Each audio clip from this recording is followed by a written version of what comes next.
qui profite beaucoup aux grands groupes. C'est près de 40 milliards d'argent public qui en quelque sorte repart vers le privé et tout ça n'est pas réinvesti dans l'économie. Les Français le voient et ont le sentiment que pour ce qui est des plus modestes, les prix augmentent et pour ce qui est des plus fortunés, la situation est fiscalement plus avantageuse. Et ça produit une colère qui était déjà dans le pays avant l'élection d'Emmanuel Macron. Il n'est pas le seul responsable, mais comme il continue des politiques qui ont déjà été menées, il y a une colère qui gronde et moi je ne peux qu'approuver ça et dire qu'elle est légitime. Et après il faut y apporter une réponse par une politique plus juste, un meilleur partage des richesses, une fiscalité plus juste, plus progressive. Et puis après même sur des sujets, une vraie transition écologique qui fait que face aux problèmes aujourd'hui environnementaux, on apporte des réponses. Mais là on voit bien que le gouvernement se prend les pieds dans le tapis et le parcours du président de la République est une espèce de chahut plus que véritablement un parcours mémoriel, mais c'est bien normal, le pays gronde, il est en colère et il a bien raison. Vous ne trouvez pas que le gouvernement essaie de faire des efforts? On avait encore Bruno Le Maire qui a reçu les acteurs de la filière aujourd'hui. Est-ce que tout ça ne va pas dans le bon sens?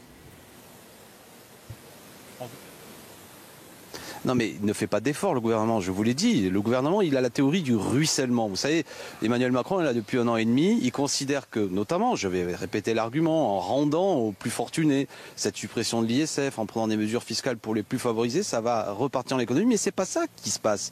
Alors après, le gouvernement s'agite, mais fondamentalement, il n'inverse pas la tendance. Toutes les études économiques démontrent qu'il y a au contraire des inégalités qui se creusent encore plus. Ce qu'on voit aujourd'hui, notamment en termes d'augmentation du pouvoir d'achat, c'est essentiellement les plus fortunés qui le captent.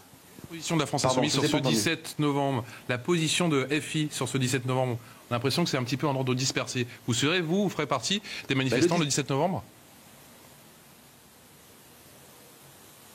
S'il y a des initiatives à Bagnolet, à Montreuil, dans ma circonscription, je peux y aller, mais je ne veux pas, par ma présence, donner l'impression que je veux récupérer. La force de ce mouvement, c'est que ce sont des citoyens dont je ne connais pas l'engagement politique, mais sur une question qui, nous, concrètement, on est obligé de prendre la voiture. C'est pas par plaisir, on est obligé pour le travail, on est obligé tout simplement pour aller faire nos courses, en fonction, bien souvent, de la faiblesse des transports publics. C'est particulièrement le cas en province, mais aussi dans un département comme le nôtre. La voiture, donc, c'est quelque chose qui est là, qui est une obligation, et concrètement, ça va dégrader notre pouvoir d'achat. Ils ont raison de dire ça. Donc moi je les soutiens avec comment dirais-je, en voulant, puisque je pense que le mouvement a son utilité, qu'il est juste, j'y apporte mon soutien, je dis que que les gens qui se retrouveront ont raison, et après j'essaie d'y apporter des réponses politiques. Donc c'est un mouvement que je soutiens, dont je ne suis pas à l'initiative, mais je pense qu'il exprime quelque chose de juste. Les gens en ont assez d'être tapés au portefeuille alors qu'ils voient bien, une fois de plus, que des mesures sont prises pour les plus fortunés, pour les grands groupes, qui ne profitent pas à l'économie, au relancement de l'économie populaire, de la consommation populaire, notamment par la hausse du pouvoir d'achat.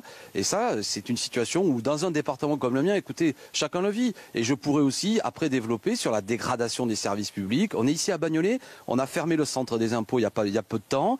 On se bagarre tout simplement pour avoir un commissariat de plein exercice. Toute une série de petites difficultés. L'école est face à des difficultés. La justice, dernièrement, des magistrats chargés notamment de l'enfance, explique qu'on est dans une situation de crise. Donc il y a des inégalités qui se creusent. Et le 17 novembre, à sa façon, va exprimer ça. Et c'est une bonne chose. Je dis, vous avez raison de protester, faites-le. Et c'est bien qu'il y ait des citoyens comme ça qui lancent des initiatives. C'est ça qu'attendent beaucoup de gens.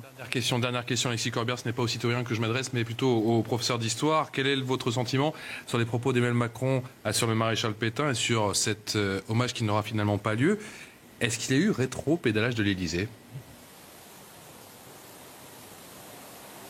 Ça reste confus son propos, très très confus. Écoutez, l'erreur, me semble-t-il, du président de la République, c'est d'avoir dit que c'était légitime. L'autre jour, il réagissait, je crois, auprès d'une de vos caméras. Mais il n'est pas légitime qu'on rende hommage, que la République rende hommage au maréchal Pétain.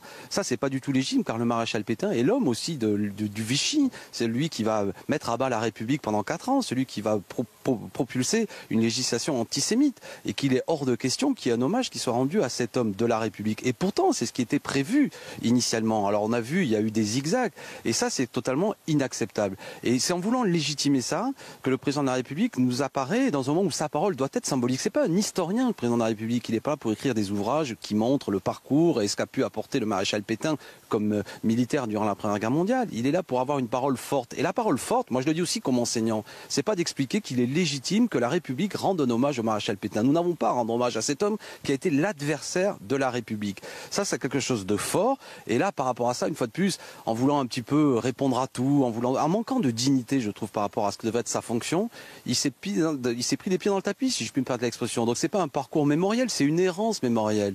Et là, c'est quelque chose qui, une fois de plus, affaiblit, me semble-t-il, la parole présidentielle. Vous savez, c'est pas ça qui préoccupe les Français. Mais ça montre que sur les questions sociales et aussi sur les questions mémorielles, il est très confus.